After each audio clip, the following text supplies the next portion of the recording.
Otro tipo de actividades dentro del mantenimiento son las actividades predictivas. Para este tipo de mantenimiento es necesario contar con cierto equipamiento, por lo general equipamiento costoso, y con personal altamente entrenado. O sea, tenemos que tener personal que conozca la herramienta y que aplique esa herramienta y no que, digamos, distraiga su tiempo en hacer otro tipo de actividades. O sea que el mantenimiento predictivo implica formar especialistas en el tema del que se trate, ya sea medición de vibraciones, análisis termográficos, eh, determinaciones por ultrasonido. Eh, la persona que se dedica a esta actividad tiene que capacitarse, entrenarse y desarrollar siempre esta actividad. No podemos tener un equipo guardado y sacarlo cada tanto para hacer una medición porque eh, carecemos de los conocimientos que la experiencia va dando como para poder llevar adelante este tipo de actividad. El mantenimiento predictivo, como su nombre parece indicarlo, eh, es, digamos, ese tipo de mantenimiento que a través de herramientas especiales, como mencioné recién, me permite, digamos, pronosticar con una exactitud aceptable, o sea, eh, siempre se corre el riesgo de sacar información errónea, pero lo que permite es acercarme al punto de rotura de un componente, en algunos casos, en la mayor parte de los casos, teniendo control total de los datos que estoy tomando, de manera que puedo extender el momento de la reparación tanto como el componente me lo permita. Eh, lo que se trata de hacer con esto es evitar paradas bruscas o salidas de servicio en plena producción, de manera que quizás se pueda hacer algún mantenimiento que se conoce con el nombre de mantenimiento adaptativo, y este es llevar el equipo con una falla bajo control a un momento en el cual se pueda parar y se puede intervenir convenientemente. Las herramientas y métodos predictivos a los que estamos aludiendo tienen la doble característica de hacer un análisis de los datos de manera que me permite diagnosticar qué es lo que le pasa al equipo, y además de diagnosticar me permite hacer un seguimiento en el tiempo a través de gráficos de tendencia como el que estamos viendo en la placa. O sea que cada punto que vemos en esta curva es un momento en el cual se tomaron mediciones de algún parámetro, indicador de alguna operación con alguna falla. Por ejemplo, en este caso puntual,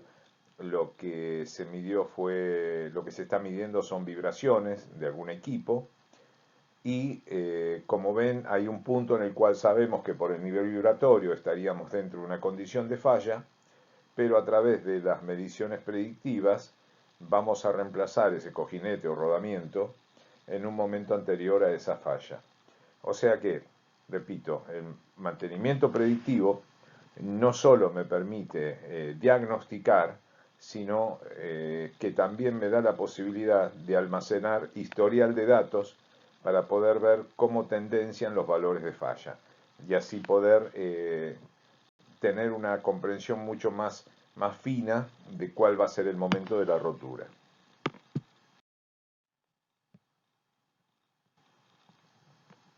En esta placa se puede ver una curva como la que recién explicamos, eh, que es esta curva en azul, que como vemos de todas formas culminaría en el punto de rotura, lo cual daría lugar a las acciones de mantenimiento correctivo, o sea, ese mantenimiento reactivo que actúa sobre los equipos o componentes en el momento de la rotura. El otro tipo de acciones de mantenimiento que ya habíamos explicado, que son las acciones de mantenimiento preventivo, consistían en, mucho antes o antes de este punto de rotura, tomar alguna acción. Como vimos, el momento determinante es poder decir en qué momento reemplazar el componente para evitar llegar a la rotura. Si nos basamos en datos estadísticos, vamos a encontrar que los datos estadísticos que tenemos de momentos en los cuales se ha llegado a la rotura puede ser muy variable, digamos, de una dispersión bastante alta, de manera que vamos a tener algunos de esos componentes que duraron hasta el tiempo T2, alguno en particular, y otros que duraron mucho menos, y el que menos duró hasta el tiempo T1. Por lo tanto, toda esta zona que está aquí es una zona de incertidumbre en la cual yo tengo que trabajar o actuar en la prevención. O sea que yo tengo que reemplazar, si el valor más bajo que obtuve es este T1, para evitar volver a llegar a ese valor T1 y que se me haya provocado, se me provoque una rotura, yo debería cambiar el componente un delta de tiempo antes a este valor. El problema de todo esto que puede ser, como la curva roja está mostrando, que si estamos hablando de un rodamiento, por ejemplo, el rodamiento haya sido montado mal, haya sido golpeado, por lo tanto el rodamiento ya arranca funcionando con una falla, por lo tanto nunca va a llegar al momento T1, sino que la rotura total se va a dar de acuerdo a esta curva roja, no estaría yo pudiendo observar cuál es la tendencia de esos valores como para poder hacer una corrección en el preventivo. Y es aquí donde tiene que ver la ventaja del mantenimiento predictivo, que es este punto que está aquí, que está por debajo, o sea, anterior al momento de la rotura, pero lo suficientemente alto como para poder asegurarme el aprovechamiento de prácticamente toda su vida útil. Vemos que si trabajamos a la rotura, una vez que el elemento se rompe, obviamente la vida útil remanente es 0. Con el predictivo, cuando nosotros accionamos porque ya vemos que estamos acercándonos a la falla, la vida útil remanente de ese elemento que vamos a reemplazar es escasa, o sea, no estamos tirando vida útil a la basura. Mientras que con el preventivo, esa vida útil remanente es incierta y puede ser muy grande, puede ser importante. Por lo tanto, el mantenimiento predictivo, desde el punto de vista del stock, de la utilización del stock, es mucho más conveniente. Fíjense, por ejemplo, que también el mantenimiento predictivo puede trabajar con valores, con sistemas de monitoreo continuo, como mencioné cuando vimos el desastre del turbogrupo, en los cuales yo puedo fijar un valor de alarma, que es este umbral verde, donde simplemente me da una alarma lumínica, sonora, etcétera, pero que me permite seguir operando. Obviamente, si estoy en un desperfecto,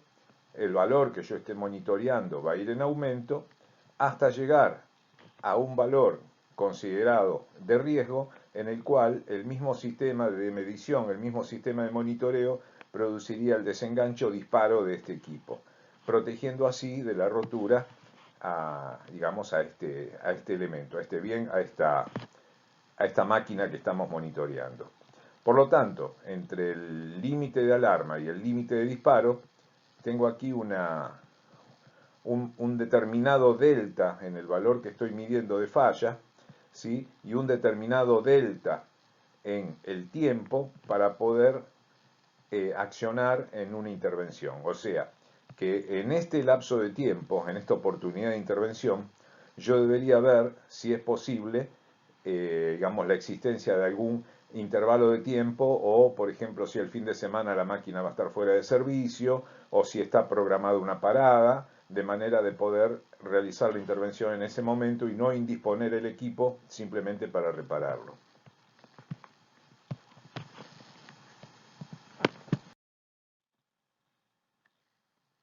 Bueno, como ventajas del mantenimiento predictivo, podemos citar las siguientes. Reduce el tiempo, los tiempos de parada, como dijimos, o sea, porque uno puede llegar lo más próximo posible a una situación de rotura, de manera que puedo quizás adaptar la parada de la máquina junto con una parada por otro evento, por algún mantenimiento de tipo preventivo quizás, de manera de no tener que parar en un momento de producción o de alta producción sobre todo, ¿no? Me permite seguir la evolución del defecto en el tiempo, como vimos a través de los gráficos de tendencia. Optimiza la gestión del personal de mantenimiento porque no tengo personal digamos que las herramientas predictivas lo que tienen es que, si bien hace falta personal altamente calificado, para un diagnóstico con un equipamiento de esto, el mismo técnico, el especialista, puede hacer el diagnóstico. Mientras que si yo tuviera que hacer un diagnóstico a través del desarme, necesitaría quizás una cuadrilla o un grupo de personas, 3, 4 personas, como para poder producir desarmes, hacer mediciones, etcétera, etcétera. Eh, bueno, la verificación de la maquinaria hay que realizarla en forma periódica, o sea, yo tengo que tener ruteos de toma de datos en los distintos equipos. Todo esto, obviamente, estas herramientas, este instrumental, viene con software a medida que permite cargar datos en el equipo, descargar los datos de la medición y poder hacer inclusive las investigaciones y los diagnósticos en el mismo computador, ¿no? Es bastante exacto, por ejemplo, en el caso de una fisura de eje, uno podría, si no hay variación de la carga, del momento torsor y de la vibración torsional, o sea, una bomba centrífuga que trabaje siempre con la misma carga, el mismo caudal, y aparece una fisura, uno podría identificarla, monitorearla y podría operar con esa bomba hasta algunas horas antes de que se produzca la rotura. Esto para dar una idea de la exactitud, no hace falta que uno corra semejante riesgo, ¿no? Facilita la toma de decisiones, obviamente, porque, bueno, como voy a tener una idea bastante precisa de cuál es el nivel de gravedad de la falla que está ocurriendo, entonces yo puedo decidir si realmente es una situación peligrosa o no seguir en operación con la falla bajo control. Me permite generar protocolos de compra y recepción de nuevos equipos, cuando yo fijo umbrales de aceptación para, por ejemplo, vibraciones, temperaturas, presiones, etcétera, etcétera.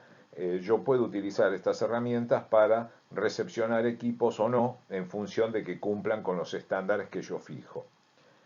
Y bueno, me permite conocer el historial de actuaciones, o sea, todo lo que yo hice sobre el equipo, no solo desde el punto de vista predictivo, sino preventivo también, hasta inclusive correctivo, y correlacionar estas variables, estos datos entre sí. Y me permite hacer un análisis de las averías, o sea, yo antes de revisar el elemento, yo ya tengo una idea de cuál es la falla, o sea, tengo un diagnóstico bastante preciso que me permite saber hacer una especie de análisis de falla a priori. Algunas de las herramientas de estas actividades predictivas son, como ya mencioné, el análisis de vibraciones, la termografía infrarroja, ondas de choques, ondas ultraacústicas, eh, los análisis de aceite, después vamos a dar, en particular vamos a hablar de este tema, análisis de corriente en motores, a veces hecha en forma conjunta con las vibraciones mecánicas, elementos que me permiten hacer análisis estroboscópicos sobre equipos rotantes y todo lo que tiene que ver con tecnología correctiva.